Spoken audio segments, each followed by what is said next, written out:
Hello everyone, this is a quick overview of our first project, which is a personal writing project.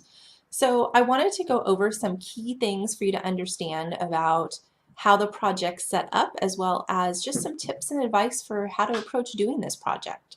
So this is a personal writing project, means you're going to be writing about yourself using your own knowledge, own ideas. On the directions, which you'll see in front of you, you'll see that there's an overview, and the overview is really letting you know a little bit more about the different levels in our class. So there's really kind of a couple things that I just wanted to emphasize about that before we start getting into the specific directions.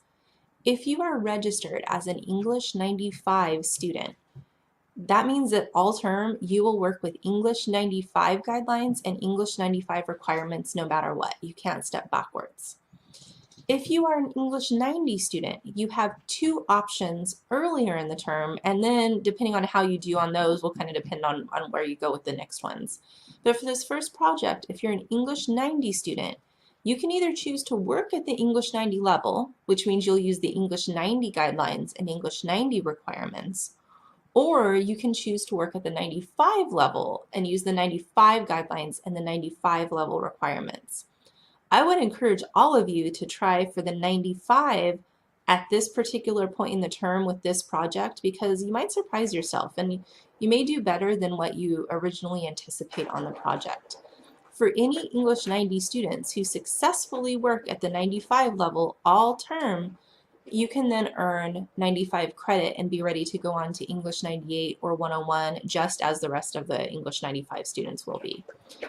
So with that being said, regardless of which level you're at, you're all going to be writing to the same writing prompt. So the prompt doesn't change, just the guidelines and requirements change. And this will hold true for all of our projects.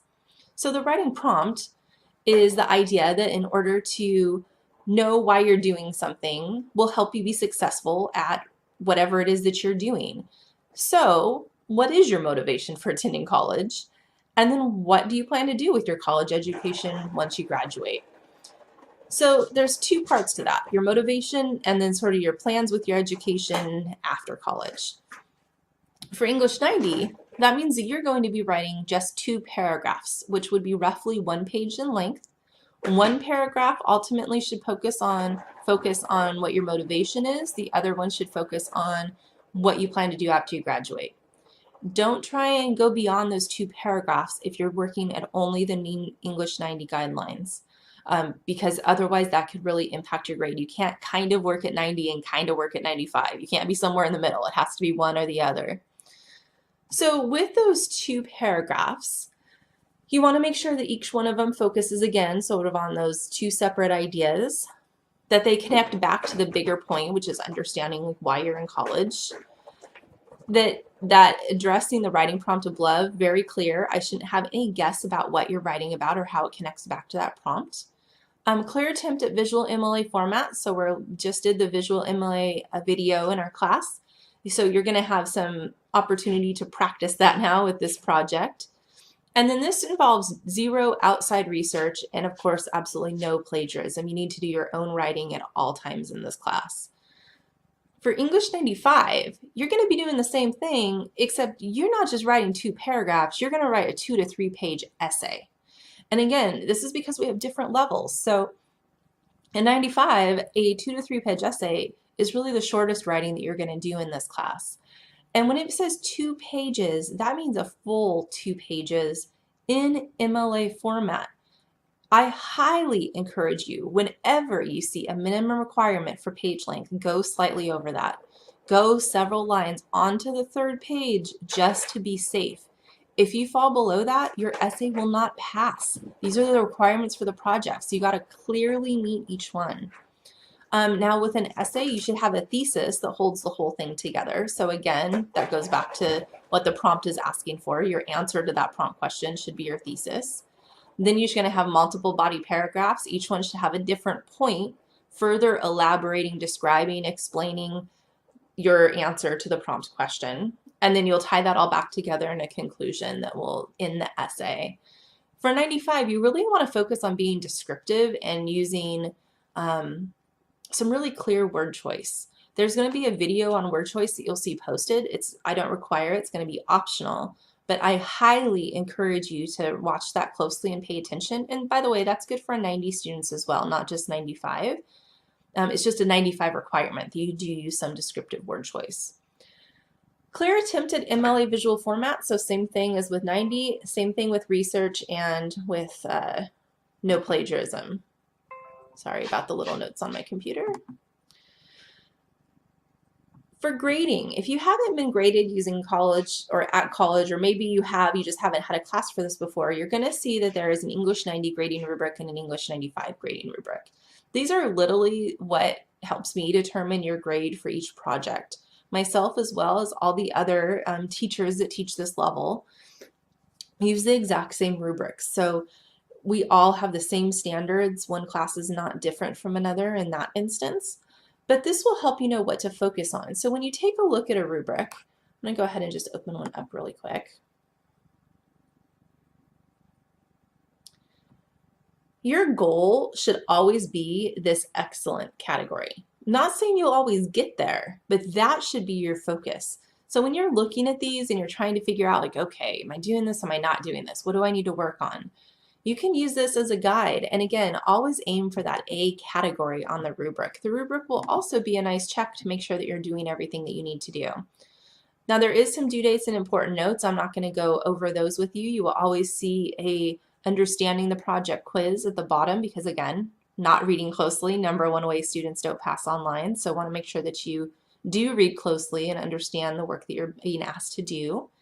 And then at the bottom, you'll see, of course, a printable copy of the directions. That way, if you want to print this out so that you have it next to you while you're working and writing, that you can do that. So just a couple of tips of advice as you kind of get started on this first project. First of all, regardless of what level you're at, don't overthink your rough draft or your pre-writing. There's a writing process in place for a reason, and you read about it this last week. And that's the idea that you do some pre-writing, you do some drafting, you get some feedback, you go back, you do some revision. Once you're sort of done making big changes, you do some editing, proofreading, make sure that you have that piece as strong as you can make it, and then you turn it in. Even when you turn something in, though, that isn't always necessarily the end. Sometimes you'll be given something back and have to do an additional revision. So it's a process. It is not just a one and done. It is not something where you're going to create an amazing, perfect rough draft your first go. You have to go through this process in order to strengthen your writing. So why I'm emphasizing that is that first time that you're putting your ideas down, don't fret. You can change them. It is not the end. You put them down so that you can get some feedback on them to see if they're kind of making sense to other people. And then it also gives you time to think through them before you're being asked to put them in a larger project. So when you are kind of beginning this, don't over hesitate. Don't just sit and stare at your blank screen. If you find yourself doing that, I strongly encourage you to reach out to the Writing Center. They would be more than happy to sit down and brainstorm ideas with you. You could always reach out to myself as well. But make sure that you get something down. Now, sometimes too, if you're having trouble typing ideas out, try handwriting them. It is different. It flips it. You could also try talking into like a video recorder as a way to get your ideas out, because once you have your ideas out, then you can play with them. Then you can adjust them. You can make them sound better. You can think through exactly if they work or don't work, if something needs to be adjusted, changed. You have that option, but get the ideas out first. Also, there's a whole bunch of helpful videos on, or not just videos, but videos, links, handouts on our Canvas page to help you with different parts of the writing process. Also, our Little Seagull Handbook has a lot of great information in the first section of that book for writing and how to approach essay writing and setting it up.